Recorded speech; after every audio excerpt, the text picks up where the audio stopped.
Welcome, Oak Spirit Sanctuary community. I hope everyone is having a blessed Ostara and it is shining and happy for everybody.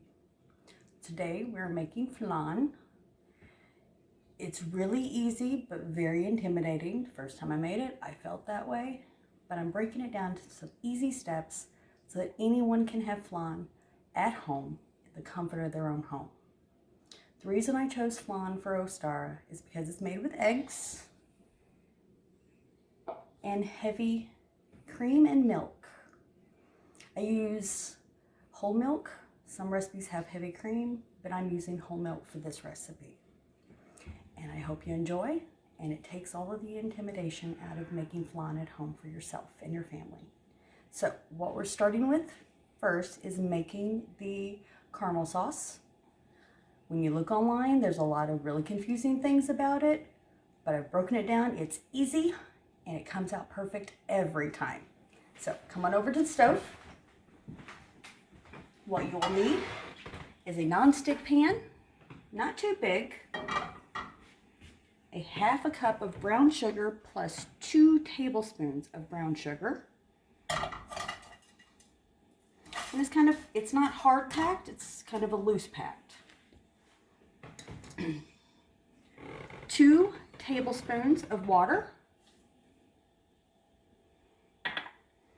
and 1 tablespoon of butter, not margarine, actual butter.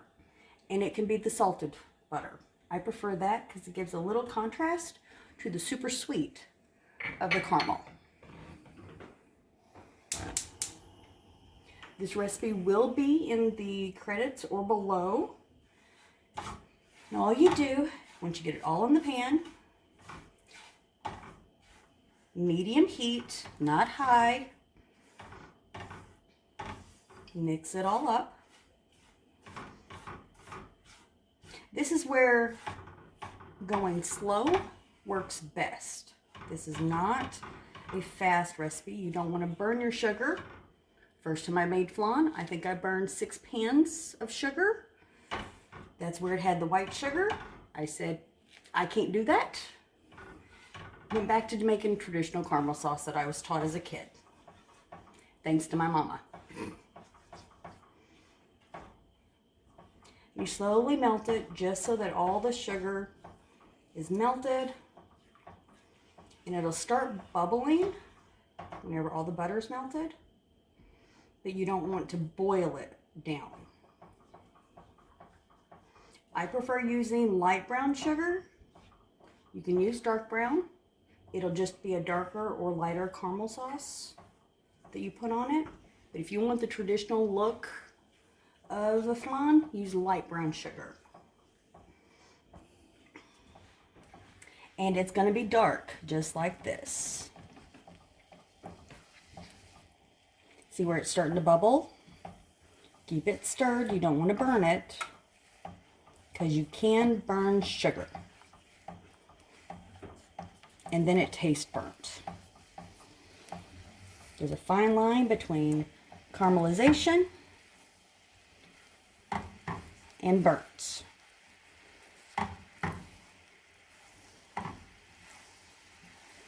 And about whenever it's starting, the majority of the pan is bubbling,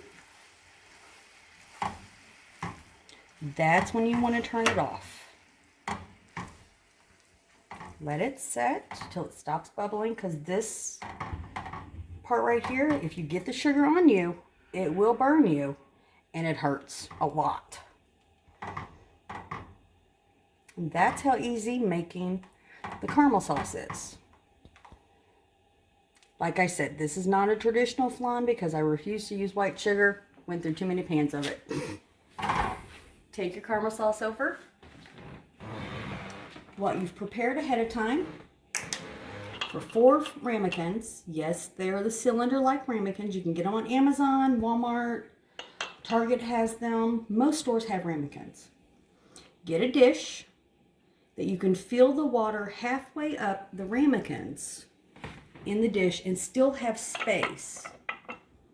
And if you notice, there's plenty of headspace above the water so it doesn't slosh about. Then you take your caramel sauce and divide it equally to all of your ramekins.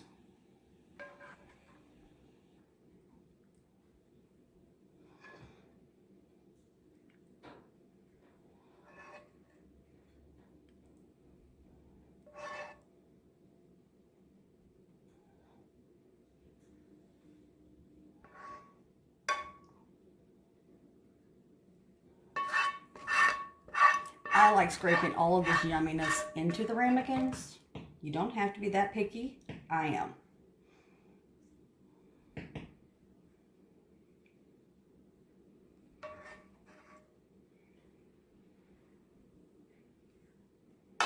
And then you pick up your ramekins and you twirl it around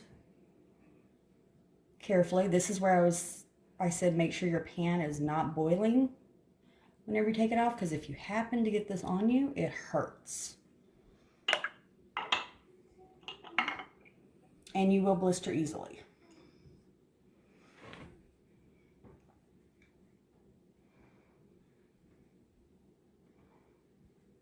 And like for me, I try to bring it up to where the curve is so that the outside of every flan has that sugary caramel mix. I got a drop of water in there. And if you do, because that got a little bit of water from turning it over, passing the other one above it, it's okay. It's not going to ruin it.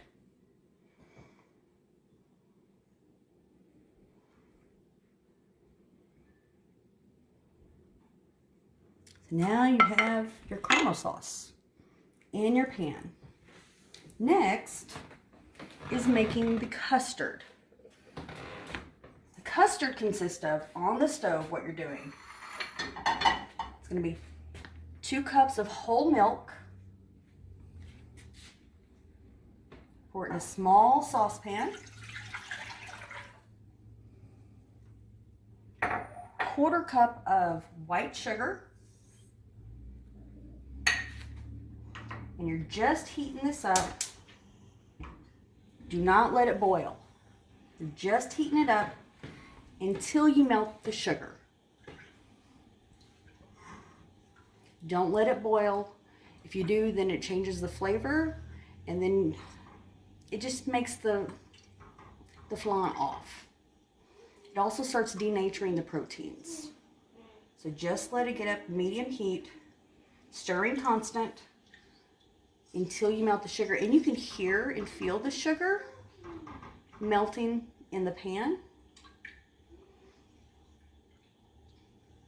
Oh, I forgot to say, preheat the oven to 325 so that when you put these in the ramekins, they can go directly in the oven.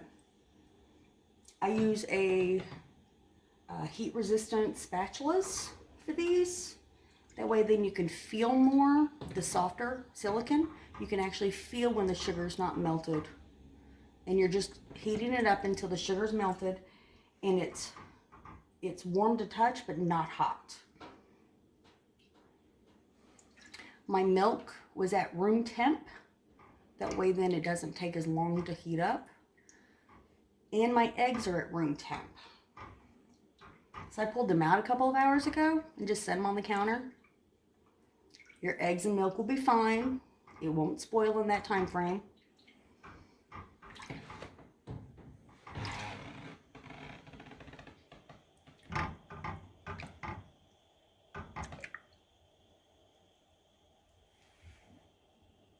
Right now it's at body temp.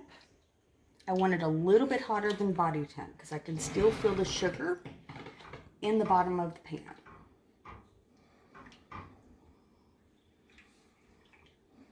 And yes, I do touch the food.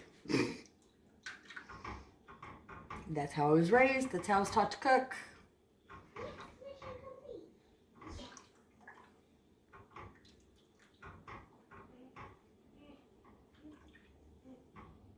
Okay, that's right to the temp. It's a little bit warmer than body temp. Nowhere close to boil. Go ahead and turn it off. Bring it over to counter. What I have here, 3 large eggs. I cracked them, got them to room temp. This is 1 teaspoon of vanilla extract. I use a clear vanilla, not a colored vanilla, because it will change the color of your flan, your custard. Break your eggs. Whisk your eggs up. You've got them whisked. Put in your vanilla.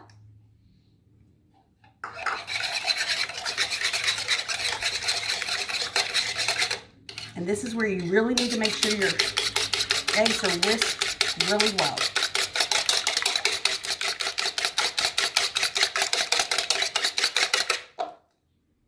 And when you don't see any particulates from the eggs,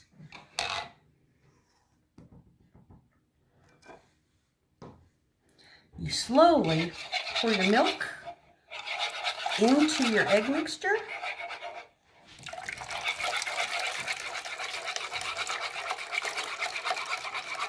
Whisking at the same time. Try not to make a mess.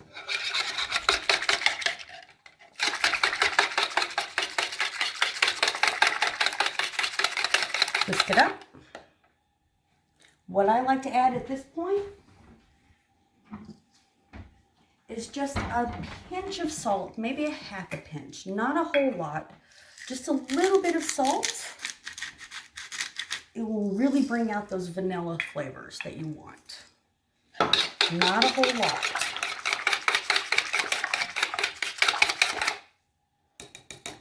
And the next part is kind of important.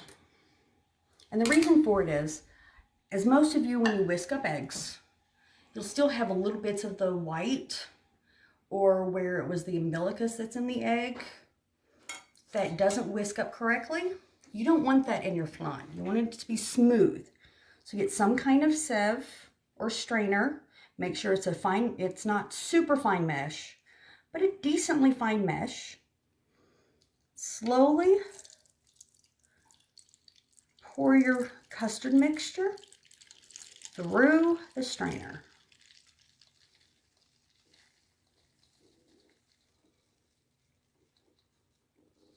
It also eliminates a lot of the bubbles, as you can see.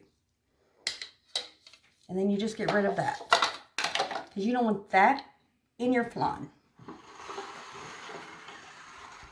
You've got your flan. I use a ladle. You try to make sure you don't get any of your custard mixture in the water mixture, because then that will cook. And it looks gross. You slowly pour it in.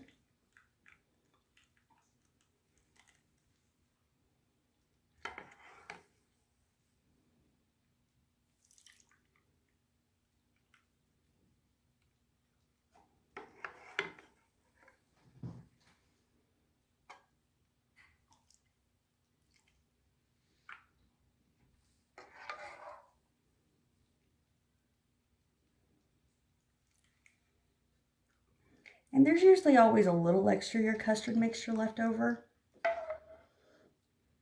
I haven't found an exact recipe,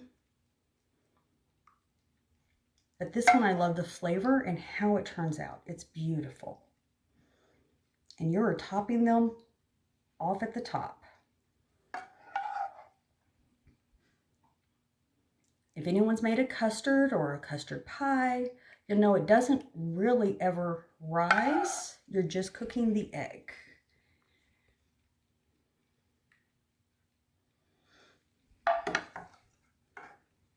Then here I go through and I pop as many of the bubbles as you can.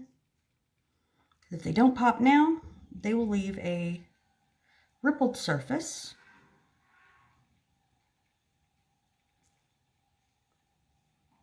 Especially the big ones, will leave little bumps in your flan when as it's baking, because they'll eventually pop.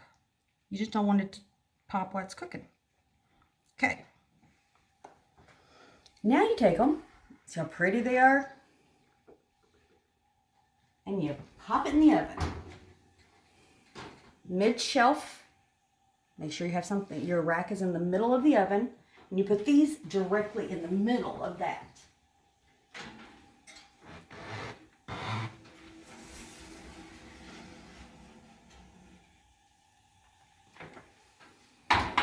And it bakes 40 minutes to 45 minutes until they're golden brown.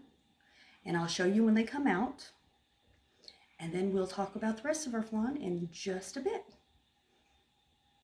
Welcome back, members of Oak Spirit Sanctuary. So it's been 40 minutes since I put my flan in the oven.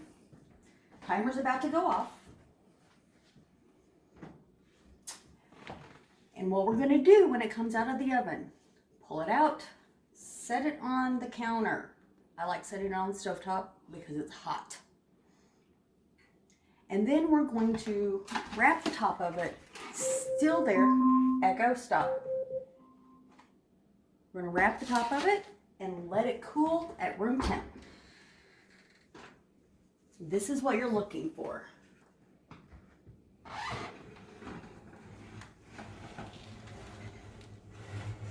Slowly bring it out. See the nice golden color that it is? Not too dark. It's still going to wiggle, but if you touch it, it doesn't come back tacky. That's what you're looking for. And out, directly on top. It is hot. And the water is boiling. So what you're going to do now, leave it there. Don't move it about. Take foil.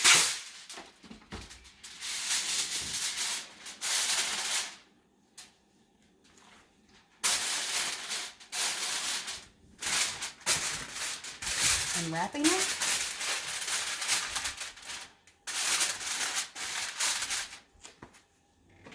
For 2 hours. Gonna let it sit here at room temp by the stove so it slowly cools so it doesn't crack and anything like that for 2 hours. And then it goes in the refrigerator for anywhere from 2 to overnight on the hours. So tomorrow I will show you how to plate the flan. Yes, I know it is coming out of a cylinder dish, but when you plate it out correctly, it becomes a beautiful pyramid that we all look forward to when we have flan. So I'll see you tomorrow and have a good night. Hi, Oak Spirit Sanctuary, welcome back. So this is the next day after I've made my flan. It's been in the refrigerator, covered.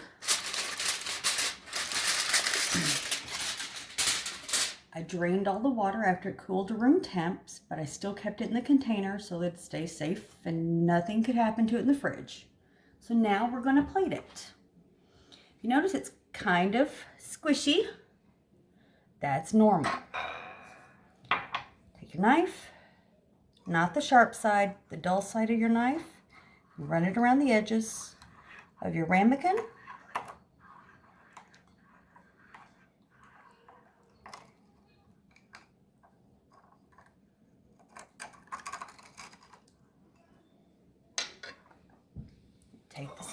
Take the ramekin upside down. Sometimes you have to let it sit for a few minutes for it to develop the gravity for it to pull out.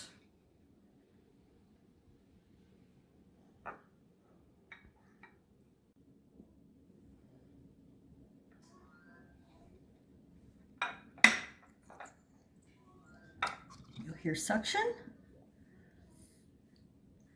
And there you go. As it sets a little bit longer, it will open out and look just like the pyramid you would get in the Mexican restaurant. This extra part came from the sides. I didn't give a smooth enough cut around it.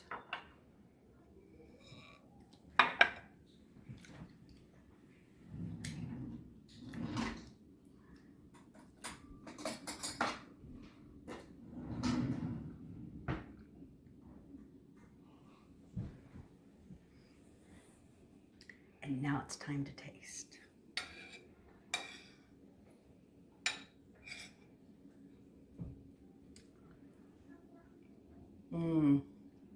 perfect every time.